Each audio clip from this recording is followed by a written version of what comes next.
Assalamualaikum warahmatullahi wabarakatuh. Halo teman-teman semuanya, jumpa lagi dengan gue Riantoni. Kali ini kita membahas contoh soal tes untuk admin gudang bagian ketiga. Sebelumnya teman-teman kita sudah membuat contoh soal tes ini bagian 1 dan bagian 2. Bagi kalian yang belum menonton silakan tonton dulu, ada linknya di bagian deskripsi. Bagi teman-teman yang ingin mengikuti serial contoh tes admin gudang ini, gue rekomendasiin untuk menonton dari awal ya, supaya nanti bisa mengikuti dari awal dan bisa memahami seluruhnya. Di bagian ketiga ini teman-teman sedikit lebih advance, kita akan memulai dengan nanti bagaimana cara membuat table, kemudian bagaimana membuat sebuah mini kalender dan seterusnya, hingga nanti sedikit tentang pivot table di dalam soalnya. Ya, mari kita mulai pembahasannya. Baik teman-teman, ini adalah soal yang sudah disiapkan oleh supervisor di bagian gudang untuk mengetes calon admin gudang khususnya kemampuan Microsoft Excel. Contoh soal pertama seperti ini teman-teman. Buat sebuah table dengan format di bawah ini. Jadi kita diminta untuk membuat sebuah table dengan format sederhana sebetulnya seperti ini teman-teman. Ada 6 kolom ya, di atasnya ada headernya. Langsung kita masuk ke Excel yang sudah disiapkan teman-teman. Ini adalah Excel yang sudah disiapkan oleh panitia. Maka kita sekarang langsung mulai saja teman-teman. Kita mulai dari B3 ini, misalkan kita tulis tanggal, kemudian kode barang, kemudian nama barang, harga satuan, jumlah diterima, kemudian total nilai ya, total nilai. Kemudian ini kita seperti ini teman-teman, kita blok dulu, kita ubah ukurannya seperti ini. Lalu di bagian sini kita blok ya sampai sini, dari B sampai G kita blok, kemudian kita merge. Di sini kita tuliskan headernya huruf besar semua, daftar penerimaan barang ya. Oke, daftar penerimaan barang, bold, hitam, kemudian di sini ada header warna hijau, di bawahnya ada total ya teman-teman. Oke, ini kita bold seperti ini, kemudian ini kita besarkan sedikit. Lalu ini kita beri table ya, beri border, kita blok seperti ini teman-teman. Lalu klik di sini di bagian all border ya, sehingga ada bordernya di sini. Kemudian di header table juga teman-teman blok, lalu teman-teman tekan center supaya dia menengah ya, center posisinya. Kemudian kita berikan warna hijau ya, seperti ini, warna hijau. Oke. Kemudian tulisannya warna putih ya. Kalau tulisannya bagian sini teman-teman ya, di bagian sini kita pilih warna putih sehingga tulisannya berubah jadi warna putih ya teman-teman. Kemudian di sini ada total juga di merge ya. Kita blok dulu dari sini sampai sini, kita merge and center. Sekarang kita tulis di sini total huruf besar semua ya, dalam kondisi bold juga. Seperti ini, Ctrl B atau bisa teman-teman klik di sini. Oke. Kita lihat dulu teman-teman, sama ya. Tanggal, kode barang ada 6 kolom ya. Ini nanti kita sesuaikan dengan isinya saja ya. Oke, ini gue besarkan sedikit teman-teman biar kalian bisa lihat ya. Oke, sudah sama. Artinya soal nomor 1 sudah kita jawab dengan sempurna ya, dengan sangat cepat. Kemudian isi kolom-kolom tersebut dengan ketentuan seperti di bawah ini. Kolom tanggal. Kolom tanggal boleh diisi manual dengan format tanggal, kemudian bulan dan tahun seperti ini, 10 Juli 2024. Atau boleh juga menggunakan kalender Excel seperti contoh di bawah ini. Jadi kita diberikan 2 opsi teman-teman, mau manual ditulis seperti ini, atau menggunakan kalender Excel seperti ini. Oke, kita coba kedua-duanya ya. Yang pertama, menuliskan tanggal dengan manual itu gampang sekali teman-teman, silakan tulis saja. Misalkan 10/07/2024 seperti ini. Ini kita besarkan sedikit seperti ini. Artinya 10 Juli 2024 ya, itu manual. Kemudian cara 2 kita juga coba, kita akan menambahkan sebuah mini kalender di sini supaya nanti bisa klik tanggal langsung muncul di sini ya. Caranya juga gampang teman-teman. Kita menuju ke tab developer di sini. Jika tab developer ini belum ada di Excel tersebut, maka teman-teman kita aktifkan dulu. Caranya kita pilih file, kemudian pilih option di bagian bawah option, lalu customize ribbon di sini teman-teman. Kemudian di bagian kanan ini ada developer, kawan-kawan silakan di checklist ya. Checklist seperti ini, klik OK nanti, maka otomatis tab developer akan muncul di sini. Oke. Kemudian langkah berikutnya, kita masuk ke Adds In di sini, Adds In teman-teman. Nah, di Adds In ini sudah ada mini kalender ya, karena gue udah menambahkan. Jika belum muncul mini kalendernya di sini, teman-teman, silakan klik Store di sini, klik Store. Lalu teman-teman tuliskan di sini ya, kalender seperti itu ya. Kalender, tekan Search, maka di sini akan muncul mini kalender. Lalu teman-teman klik Add di sini. Klik Add, maka dia akan otomatis masuk ke sini. Lalu teman-teman pilih, kemudian tekan Add di bagian bawah ya, tekan Add bagian bawah, maka otomatis Excel akan mengeluarkan sebuah mini kalender seperti ini. Oke, ini kita letakkan sesuai dengan tempat seperti contoh di bagian kiri ya. Bagian sini nih, kita besarkan sedikit teman-teman. Oke, ini kita kecilkan. Ya, kita kecilkan lagi. Oke, cukup ya, seperti ini kawan-kawan. Oke, maka untuk menginputkan tanggalnya ini mudah sekali teman-teman. Kita cukup klik di sini di bagian baris tanggal ini, lalu kita pilih misalkan tanggal 10 Juli. Kita tekan tanggal 10 maka otomatis akan muncul 10 Juli. Ya, begitu juga di bawah misalkan 10 Juli lagi atau 11 Juli dan seterusnya. Oke, teman-teman, soal yang ini sudah berhasil kita jawab dengan cepat ya.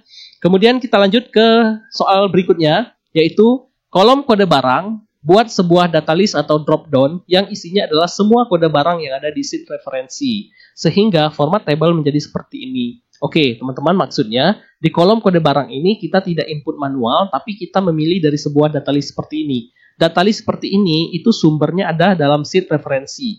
Ya, ini sheet referensi sudah disiapkan. Nah, nanti data list kita yang di sini, teman-teman, di sini data listnya itu berasal dari data-data yang ada di sini. Bagaimana cara membuatnya? Kita menggunakan data validation ya. Caranya kita klik dulu di sini teman-teman. Di baris pertama kode barang kita klik. Kemudian teman-teman menuju ke data, lalu pilih data validation, lalu pilih lagi data validation. Nah, sekarang teman-teman pilih setting. Di bagian setting ini teman-teman pilih list ya, pilih list. Oke, lalu di bagian source teman-teman klik tanda panah atas ini. Sekarang arahkan kursor teman-teman ke referensi, ke sheet referensi ini. Sekarang kita blok nih, kode barang dari atas sampai bawah kita blok ya, sampai sini misalkan. Teman-teman mau blok sampai bawah juga boleh ya, disesuaikan saja dengan datanya. Seperti ini. Jika sudah, teman-teman klik lagi tanda panah di sini. Oke, lalu klik OK, maka sekarang sudah jadi data validation-nya. Data list-nya sudah muncul drop down seperti ini. Ya, jadi kode barang, untuk mengisi kode barang kita tidak perlu input manual atau ketik manual, kita cukup pilih dari list data yang ada di sini. Oke, clear ya kawan-kawan. Jadi soal ini sudah berhasil kita jawab ya. Oke, kita lanjut kawan-kawan ke soal nomor 3, yaitu kolom nama barang, kemudian harga satuan, akan terisi otomatis berdasarkan kode barang yang dipilih. Gunakan data di sheet referensi. Oke, jadi maksudnya teman-teman, pada saat kita memilih kode barang ini, maka kolom nama barang dan kolom harga satuan akan terisi secara otomatis berdasarkan kode barang yang kita pilih. Datanya ada di sheet referensi. Jadi misalkan kita pilih BRG 001 ini teman-teman, maka nanti nama barangnya akan muncul mouse Logitech, kemudian harganya 150.000. Ya, bila teman-teman pilih BRG 003, maka akan muncul nama barangnya monitor Samsung, kemudian harganya 1.500.000. Oke, bagaimana cara untuk mencari data teman-teman? Kita menggunakan rumus VLOOKUP ya. Gampangnya kita menggunakan rumus VLOOKUP. Mari kita coba. Sama dengan VLOOKUP teman-teman, buka kurung. Kemudian argumen pertama adalah kata kunci, jadi kita klik di sini kata kuncinya, lalu titik koma. Argumen kedua adalah tabel referensinya teman-teman. Tabel referensinya di kolom sheet ini ya, kita klik. Lalu kita blok ya, dari sini, dari atas kita blok sampai sini teman-teman. Oke, kita blok ya teman-teman. Perhatikan cara bloknya dari sini, kemudian sampai sini. Lalu jangan lupa tekan F4 di keyboard masing-masing. Tekan F4. Oke, lalu teman-teman, argumen berikutnya adalah kita buat dulu titik koma di sini ya, titik koma. Lalu sekarang argumen ketiga adalah kolom keberapa yang nilai apa yang ingin kita cari. Karena kita ingin mencari nama barang, maka nama barang itu berada di kolom kedua kan. Ini kolom 1, kode barang, kemudian nama barang kolom kedua. Jadi teman-teman tuliskan 2 di sini, lalu titik koma, lalu tuliskan 0 di sini, tutup kurung, tekan enter. Maka sekarang muncul mouse Logitech. Ya, itu cara penggunaan rumus VLOOKUP teman-teman. Teman-teman yang belum paham tentang VLOOKUP, silakan tonton dulu video gue yang membahas tuntas tentang VLOOKUP ya. Linknya ada di deskripsi juga. Nah, sekarang sudah muncul teman-teman, jika kita ubah, misalkan teman-teman ubah menjadi BRG 003, berubah menjadi monitor Samsung. Kemudian kita pilih lagi BRG 10, maka USB hub, berubah semua nama barangnya. Oke, begitupun dengan kolom harga satuan teman-teman. Kolom harga satuan kita juga mengambil dari nilai di sini. Juga menggunakan rumus VLOOKUP yang sama dengan yang tadi ya. Kita coba sekali lagi. Sama dengan VLOOKUP, kawan-kawan, buka kurung. Argumen pertama adalah kata kuncinya, jadi kita klik ini, kemudian titik koma. Argumen kedua adalah tabel referensinya. Jadi teman-teman blok dulu tabel referensi dari awal sini sampai sini. Oke. Kemudian tekan F4, jangan lupa tekan F4. Lalu teman-teman balik lagi ke rumusnya, titik koma. Sekarang kita ingin mencari harga satuan. Harga satuan itu berada di kolom ketiga kan? Ini kolom 1, kolom 2, kolom ketiga. Jadi teman-teman tuliskan 3 di sini, titik koma lagi, terakhir masukkan angka 0, karena kita ingin mencari nilai yang tepat ya. Lalu tutup kurung, tekan enter, maka muncul nilai 75.000 ya. Oke, 75.000. Jika teman-teman ubah menjadi 003, monitor Samsung harganya 1.500.000. Oke, seperti itu kawan-kawan ya. Jadi kita sudah berhasil menjawab soal yang nomor 3 ini. Kita lanjut ke soal berikutnya kawan-kawan. Soal nomor 4. Kolom jumlah terima diisi manual dengan angka lebih besar dari 0. Bila dimasukkan nilai selain angka, maka akan muncul error seperti di bawah ini. Harap isi angka seperti contoh ini, teman-teman. Artinya, kawan-kawan, untuk menginput kolom jumlah diterima ini, kita hanya boleh menginputkan angka. Jika kita menginputkan selain angka, misalkan huruf, maka akan muncul error seperti ini, teman-teman. Nah, bagaimana cara membuatnya?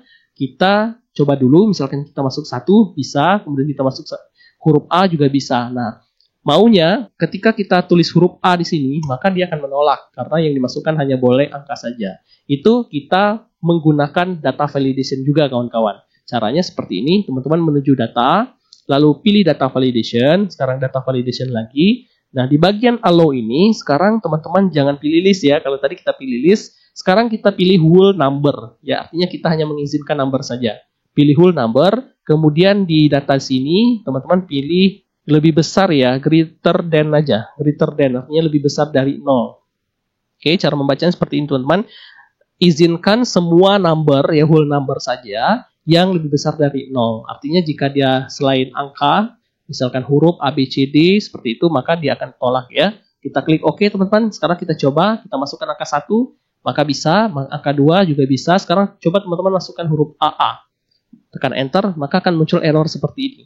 Artinya, value does match the data validation. Artinya, datanya tidak tervalidasi. Tapi teman-teman, kita tidak mau error seperti ini dalam bahasa Inggris ya. Nih, ini kan bahasa Inggris errornya kan. Jadi, sebagai contoh soal tadi, errornya seperti ini nih. Tulisannya harus angka, harus angka. Nah, untuk error tersebut, teman-teman juga kita bisa ubah. Kita bisa sesuaikan notifikasinya. Caranya, teman-teman klik lagi di sini, ya di bagian sini. Lalu pilih lagi data validation tadi. Data validation lagi. Nah, sekarang setelah teman-teman klik setting, sekarang arahkan mouse teman-teman atau kursor teman-teman ke error alert ini. Ya, di bagian error alert ini. Pilih stylenya stop. Kemudian titelnya harus angka. Harus angka. Ya, tanda seru gitu ya, lebih seru. Harus angka, tanda seru. Oke, teman-teman seperti ini. Titelnya kita isi harus angka. Kemudian message-nya juga kita isi harus angka. Ya, kita klik OK. Sekarang kita coba masukkan huruf A. Enter. Nah, errornya sudah benar kawan-kawan ya. Harus angka gitu. Oke, kita masukkan angka 2 bisa, angka 3 bisa, angka 0. Angka 0 tidak bisa ya, karena harus lebih besar dari 0 juga. Oke, ini misalkan kita masukkan angka 2 ya, seperti ini. Oke, teman-teman, seperti itu. Mudah sekali ternyata ya, untuk menjawab soal nomor 4 ini. Kita lanjut ke soal nomor 5. Kolom total nilai adalah harga satuan kali jumlah diterima. Total nilai yang ini adalah harga satuan kali jumlah diterima.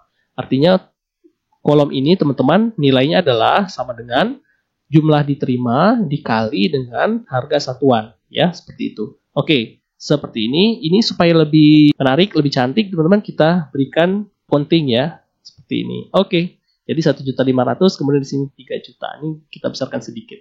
Oke, teman-teman, tanggalnya kita pilih dulu, misalkan tanggal 10 seperti ini ya. Oke, seperti itu. Baik, soal nomor 5 ini sudah kita jawab dengan cepat, kawan-kawan. Sekarang lanjut ke soal berikutnya, yaitu soal nomor 6. Yaitu isi tabel dengan data-data di bawah ini. Isi tabel dengan data-data di bawah ini dan lakukan format tabel seperti persis contoh di bawah ini. Oke, jadi kita disuruh isi nih teman-teman tabelnya seperti di bawah ini, kemudian kita membuat format center juga seperti ini ya, persis sebagai contoh seperti ini. Nah, sekarang kita lihat dulu teman-teman tanggalnya ini tanggal 10 Juli ada 4 baris, kemudian tanggal 11 juga ada 4 baris. Sekarang kita buat dulu tanggal 10 4 baris, ini tanggal 10, kemudian tanggal 11 4 baris. Oke, seperti ini. Oke, pas ya, ada 10 4 baris, kemudian 11 4 baris, kemudian di sini kode barangnya dari 1 2 3 4 5 6 7 8 kita masukkan teman-teman. Ini dari 1 ya. 1, kemudian ini kita copy dulu kawan-kawan ya. Kita copy dulu, caranya teman-teman blok di sini ya, blok lalu copy ke bawah. Oke, seperti ini. Nah, seperti ini copy ya. Sekarang sudah jadi nih, 2 3 4 5 6 7 8, sama kan? Oke, nah sekarang yang beda adalah ininya nih. 50 10 55 ya. 50 50 10 55, kemudian 10 10 53. Oke. Seperti ini, sepertinya sudah oke. Sekarang kita total ya. Total, untuk mencari total di sini kita menggunakan rumus sum kawan-kawan ya. Caranya sama dengan sum buka kurung teman-teman blok dari atas ke bawah, lalu tekan enter, maka muncul nilai 74.500. Kita lihat, sama ya, 74.500. Nah, sekarang kita tinggal atur stylenya sama ya. Di sini center semua, di sini ada bold. Oke, seperti itu. Kita blok dulu di sini, kawan-kawan. Kita blok, kemudian teman-teman klik center di sini. Oke, sehingga menjadi center semua. Dan di sini kita klik, lalu tekan bold di sini supaya dia menjadi hitam ya, menjadi bold. Oke, seperti ini teman-teman. Sepertinya sudah sama dengan soal ya. Oke, ini soal ya, 74.500. Ya, sudah sama. Baik, kita lanjut berikutnya ke soal nomor 7, kawan-kawan. Buat sebuah rekap data barang masuk per tanggal dengan menggunakan pivot table. Oke, tampilan hasil rekap ini dibuat dalam sheet baru, sehingga tampilan rekap datanya menjadi seperti ini. Oke, kita perhatikan sejenak, kawan-kawan ya. Jadi kita diminta membuat sebuah pivot table yang terdiri dari baris, ini baris ya, barisnya berdasarkan tanggal dan juga kode barang. Kemudian di sini ada kolom total jumlah diterima, di sini kolom total nilai barangnya ya. Misalkan contoh ini barang 1 diterimakan 50, nilainya 7.500.000. Nah, untuk membuat tampilan seperti ini teman-teman itu sebetulnya mudah sekali karena kita memanfaatkan pivot table ya. Di sini juga ada perintahnya ya, menggunakan pivot table. Ya, mari kita coba teman-teman. Caranya teman-teman blok dulu dari ini baris pertama sampai sini ya, di blok. Oke. Jika sudah di blok, teman-teman menuju ke insert, pilih insert lalu pilih pivot table di sini. Pilih from table atau range ya. Nah, sekarang teman-teman di sini ada pilihan new worksheet atau existing worksheet. Tadi kita diminta untuk membuat sheet baru ya. Jadi kita pilih new worksheet. Lalu klik OK kawan-kawan. Klik OK. Nah, teman-teman muncul halaman sheet baru kita yaitu halaman pivot table. Caranya teman-teman kita perhatikan lagi pivot table kita untuk barisnya. Ini kelihatan ada baris tanggal ya. Tanggal 10 sama tanggal 11. Kemudian di bawahnya di grouping lagi by kode barang ya, barang 1, 2, 3 dan seterusnya. Nah, ini artinya kita meletakkan tanggal ini teman-teman, ini kan ada tanggal ya, di bagian sini ada tanggal. Tanggal ini kita letakkan di bagian baris, di bagian row nih, seperti ini. Oke, bagian row. Kemudian kode barang juga kita letakkan di bagian row ya, seperti ini kawan-kawan. Oke, jadi seperti ini ya, udah jadi nih. Oke, udah jadi seperti ini. Kelihatan ya kawan-kawan.